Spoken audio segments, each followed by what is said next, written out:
एक कत्ल हुआ लाहौर में, बड़ा हाई प्रोफाइल कत्ल हुआ अमीर बलाज टीपू, और उसकी फैमिली भी जो सी है, वो उसके फादर, उसके ग्रैंडफादर, वो सेम उसी तरह कत्ल हुए। उसकी बैकग्राउंड वो सारी चीज़ें छोड़ के एक कत्ल हुआ, और उस कत्ल के अंदर 2 लोगों का नाम आया जो लोग भी इन्फ्लुएंशियल हैं, और वो दोनों जो उनसे हैं वो सोसाइटी में अच्छा अपना से रखते हैं। जब पिछले हुकूमत थी तो उन्होंने बुलाया भी, खान साहब के साथ भी वो बड़ा इन रहे, अभी जो लोग हुकूमत में हैं उनके साथ भी उनके अच्छे ताल्लुकात हैं। तो इसको ये सारा केस है क्या, और अभी जो आपने इन्वेस्टिगेट किया वो क्या निकला? बलाज टीपू जो है उस मर्डर केस, ये अनफॉर्चुनेटली एक ऑफ शूट है प्रीवियस एनमिटी का। जी ठीक है। जो कि इनके दादा से स्टार्ट हुई, और फिर उसके बाद टीपू मर्डर केस हुआ, उसके बाद फिर ये बलाज हुआ। ये एक टर्फ वॉरफेयर है जो कि बदमाशी की टर्फ है। जी ठीक है। ठीक है, जिसमें जो एरियाज़ इन्होंने किए, जैसे शालमी हैं, बाकी एरियाज़ हैं, तो उनको ये तकसीम कर लेते हैं कि ये हमारा एरिया है, तो इसमें से जो भी कलेक्शंस आएंगी वो हमारी हों। ठीक है। ठीक है, तो ये एक यानी इनकी टर्फ में कोई एंट्री करता है तो उसको ये आपस में एक दूसरे को बर्दाश्त नहीं करते। ठीक है। तो वो दोनों साइडों से ये चलती रही बात, आहिस्ता आहिस्ता से वो अपने सदूर मुंतखब कराते थे, ये अपने कराते थे, फिर आगे उनको यूज़ करते थे। तो लिहाजा ये कन्वर्ट हुई from tough war into bloody war. और फिर आखिर में ये इंसिडेंट हुआ। पुलिस ने इसको बड़ा सक्सेसफुली ऑर्गेनाइज क्राइम। इसके बारे में थोड़ा सा डिटेल में जानना चाहता हूँ। अब जो बंदे ने मारा वो तो वहाँ पर मार दिया गया, उसको उसके जो गार्ड्स थे उन्होंने मार दिया। आप इस तक पहुँचे कैसे, ये सारा नेट कैसे किया आपने सारा? क्योंकि उसके अंदर अभी जो सुनने में आ रहा है, जो अभी इनिशियल जो चीज़ें लोगों से पता चल रही हैं, वो पता चल रही हैं कि वहाँ पर वो जो जिसने मारा, वो जो दूसरे साहब हैं उनका वो गार्ड था, तीफी भट्ट साहब का गार्ड था। फिर उन्होंने बताया कि वो उसकी गनमैन रह चुका है। फिर वहाँ पर उनका कोई भतीजा था, वो भी मौजूद था। फिर गाड़ियाँ वहाँ से 2-4 निकली। फिर और जो लोकेलिटी में लोग थे, जो लोकल शूटर था जो वहाँ पे मारा गया, उसकी जब हमने डिटेल और वो आईडी वगैरह बाकी चीज़ें डिटेल निकालनी शुरू की, तो वो शेखुपुरा का रिहायशी था। वहाँ से हमने सारी चीज़ें उसकी घर से सर्च की, तो वहाँ से हमें कुछ पिक्चर्स वगैरह मिली। पिक्चर्स में तीफ़ी भट्ट और बाकी उसकी फैमिली के साथ उसकी तस्वीरें थी, जिसमें फिर हमने मज़ीद प्रोब किया तो पता चला कि ये उनका मालशिया भी रहा है, उनका गनमैन भी रहा है। उसकी बीवी ने वो मेरे ख्याल से तस्वीरें आपको दी सारा। जी, उसके घर वालों ने, हाँ, उन्होंने बता दिया इस तरह। हाँ जी। तो ये उसके बाद फिर आगे उसके साथ जो बाकी हमने सीसीटीवी कैमरास वगैरह की फुटेजेस देखी, तो उसको बैक ट्रैक किया गाड़ी को कि कौन सी गाड़ी पे बैठ के आए थे। तो उस गाड़ी के अंदर एक दूसरा शूटर भी था। ठीक है। और जो गाड़ी चला रहा था उसको भी हमने अरेस्ट करना था। वो गाड़ी को ट्रेस करते करते करते हम फिर बिलावल तक पहुंचे। बिलावल जो था वो अगेन तीफी की वाइफ का, ख्वाजा तारीफ गुलशन साहब जो हैं, उनका वो वाइफ का गनमैन था। वो उसके बाद फिर हम जो शूटर दूसरा है उसको भी हमने इसी तरह ट्रेस किया, और हारून को फिर उसको भी हमने अरेस्ट किया। तो इस तरह से वो हमने नेटवर्क कंप्लीट किया। फिर कितने अरेस्ट किया आपने इसके अंदर? हमने 5 अरेस्ट किए। जी ठीक है। एक वो था जिसने, जैसे एहसन शाह है जो उसका दोस्त। एहसन शाह के बारे में बात करते पहले जरा इसका बता दें कि आपने अरेस्ट जो किए, वो शूटर भी अरेस्ट कर लिया, ड्राइवर भी अरेस्ट कर लिया, सारे लोग अरेस्ट कर लिया आपने? जी जी, ये आपके पास आ गए। और इनसे आपको जो इन्वेस्टिगेशन जो आपने की, जो पता चला, वो पता चला कि डोरी वहाँ पर जाती है। हाँ जी, कि वहाँ तक ट्रेल किया, तो यानी ख्वाजा तारीफ गुलशन तक ट्रेल किया। अच्छा, अब एहसन शाह का रोल कैसे पता चला आपको, ये कैसे एक्सपोज हुआ? जब हमने अरेस्ट किया जियो फेंसिंग के बेस पे सुहेल को, और सुहेल जो था, सुहेल कौन है? सुहेल एक लिंक है बिटवीन एहसन शाह एंड तारीफ। ठीक है। तो इनकी मुलाकात अरेंज करने वाला ये था सुहेल। वो मलक सुहेल की बात कर रहे हैं आप? उसकी बात। अच्छा। तो वो एक लिंक था मिसिंग, उसको जब हमने किया तो उसने रिवील किया। फिर इसके जो घर का स्टाफ था, जैसे कुक वगैरह और बाकी लोग थे, उन्होंने भी रिवील किया कि जी ये ख्वाजा तारीफ के घर का स्टाफ था। उनके बयानात जब लिए गए तो उसमें उनके आया सामने कि जी एहसन शाह जो है वो इनके पास मिलने के लिए आता था। अच्छा। तो जब एहसन शाह का हमने फिर वो डिटेल लेनी की शुरू की और उसको सुपर इम्पोज किया, उसकी CDRs वगैरह को, चीज़ों को, तो वो चीज़ें जो बताई जा रही थी वो एग्जैक्टली टेक्निकल एविडेंस उसको करॉबरेट कर रहा था। अच्छा। तो इसलिए ये दोनों चीज़ें साबित हो गई कि ये घर पे जाता था और वो सारा मिलता था और सारी मामला था। और ये उनके बलाज के करीब भी था, और बलाज के करीब भी था, बलाज का दोस्त था पुराना वजह से कुछ अर्सा पहले ही मिला कुछ था। अर्सा पहले मिला था, तो वो उस पर ट्रस्ट भी करता था।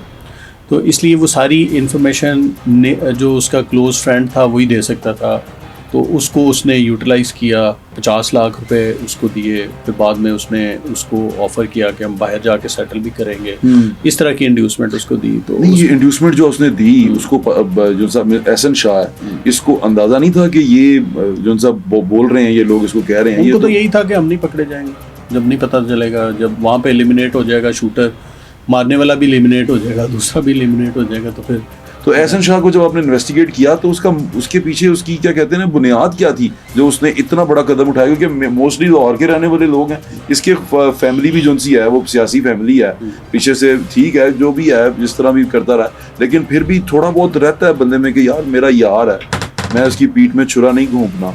ये इसने कैसे कर लिया?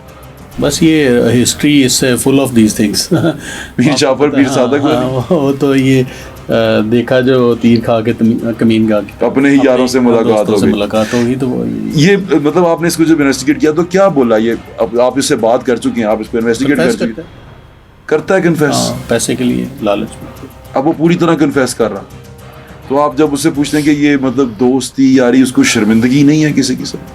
अब अगर करे भी भी तो कोई फायदा नहीं, ना तो कोई फायदा नहीं है, लेकिन आप बहैसियत आपसे इंसान के नाते करता है, उस पे ही depends on what he has done.